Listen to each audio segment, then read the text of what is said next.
Indian railway जो 170 सालों से देश के कोने कोने को जोड़ रहा है, लेकिन ओडिशा ट्रेन हादसे ने इसे एक बार फिर सुर्खियों में ला दिया है,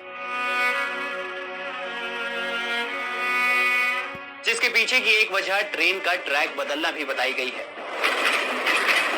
आज मंडे मेगा स्टोरी में चलिए ट्रेन के इसी सफर पर, जहां जानेंगे कैसे काम करता है रेलवे नेटवर्क, बात ट्रेन के इतिहास से लेकर भारत में इसके भविष्य की। दरअसल ट्रेन ट्रांसपोर्ट की शुरुआत हुई लंदन के डार्लिंगटन से, जब 27 सितंबर 1825 को एक भाप इंजन और 38 डिब्बों वाली दुनिया की पहली ट्रेन करीब 450 पैसेंजर्स को कैरी कर 24 किलोमीटर प्रति घंटे की रफ्तार से स्टॉकटन पहुंची। वहीं भारत में पहली ट्रेन शुरू होने का किस्सा अमेरिका में कपास की फसल खराब होने से जुड़ा हुआ है। दरअसल ब्रिटेन अमेरिका से कपास इंपोर्ट करता था, लेकिन 1840 में अमेरिका में कपास की फसल को काफी नुकसान हुआ, जिससे ब्रिटेन को कपास के लिए नए ऑप्शन तलाशने पड़े। परफेक्ट जगह मिली भारत। यहाँ से हैवी क्वांटिटी में कपास ले जाने के लिए ब्रिटिशर्स ने ट्रेन चलाने का फैसला किया। 16 अप्रैल 1853 के दिन ब्रिटेन से मंगवाए गए भाप इंजन ने 14 डिब्बों वाली गाड़ी में सवार 400 लोगों को खींचना शुरू किया और मुंबई से 34 किलोमीटर का सफर तय कर ठाणे पहुंची। इसके बाद ही भारत में रेल ट्रांसपोर्ट की शुरुआत हुई। धीरे धीरे रेल की पटरियां बिछाई गईं। ये 3 टाइप की थी, नैरो गेज, मीटर गेज और ब्रॉड गेज। मौजूदा समय में देश में सभी ट्रेनें ब्रॉड गेज रेलवे लाइन पर ही दौड़ती हैं।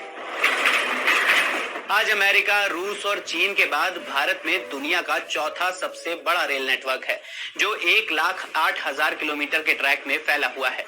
इसमें रोजाना करीब 20,000 ट्रेनों का संचालन किया जाता है, जिनमें रोजाना करीब 2.5 करोड़ लोग ट्रैवल करते हैं, जो कि ऑस्ट्रेलिया की आबादी के बराबर है। इसके अलावा इंडियन रेलवे दुनिया का 7वां सबसे बड़ा एम्प्लॉयर है, जिसमें करीब 14 लाख कर्मचारी काम करते हैं। ट्रेन से ट्रैवल करते समय आपका ध्यान डिब्बों पर लिखे अक्षरों या नंबर्स पर गया होगा। दरअसल ट्रेन के इंजन और डिब्बों में कुछ अल्फा न्यूमेरिक कोड्स लिखे होते हैं, जिससे हमें उस इंजन या डिब्बे के कैरेक्टरिस्टिक्स पता चलते हैं। जैसे इंजन पर अगर इनमें से कुछ लिखा है तो इसमें W का मतलब वाइड गेज पर चलने वाला इंजन, A का मतलब बिजली से चलने वाला और D यानी डीजल से चलने वाला इंजन। ऐसे ही P यानी पैसेंजर ट्रेन का और G यानी मालगाड़ी का इंजन, और आखिर में लिखे नंबर से इंजन की जनरेशन का पता चलता है। ऐसे ही ट्रेन के डिब्बों पर भी कुछ नंबर्स लिखे होते हैं। जैसे अगर डिब्बे पर लिखा है 13328 तो इसमें पहले 2 नंबर से इसका मैन्युफैक्चरिंग ईयर और आखिरी 3 नंबर से डिब्बे का क्लास पता चलता है। ऐसे ही ट्रेन के आखिरी डिब्बे पर X या LV लिखा होता है। इसका मतलब होता है कि ये ट्रेन का आखिरी डिब्बा है। ये तो हो गई ट्रेन पर लिखे अल्फा न्यूमेरिक कोड्स की बात। अब जानते हैं कि ट्रेन पटरी कैसे बदलती है। ट्रेन के पहिए अंदर की तरफ से थोड़े निकले हुए होते हैं,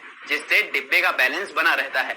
अब ट्रेन में गाड़ियों की तरह स्टीयरिंग तो होता नहीं है, इसलिए ट्रैक बदलने के लिए इंटरलॉकिंग सिस्टम का इस्तेमाल किया जाता है। ट्रैक चेंज करने के लिए 2 पटरियों को आपस में कनेक्ट करते हैं, जिससे ट्रेन दूसरे ट्रैक पर शिफ्ट हो जाती है। इंडियन रेलवे के भविष्य को देखते हुए भारत सरकार ने देश में हाई स्पीड ट्रेन प्रोजेक्ट पर काम करना शुरू कर दिया है। तो ये थी ट्रेन की शुरुआत से लेकर इसके एडवांस होने तक की मंडे मेगा स्टोरी। ऐसे ही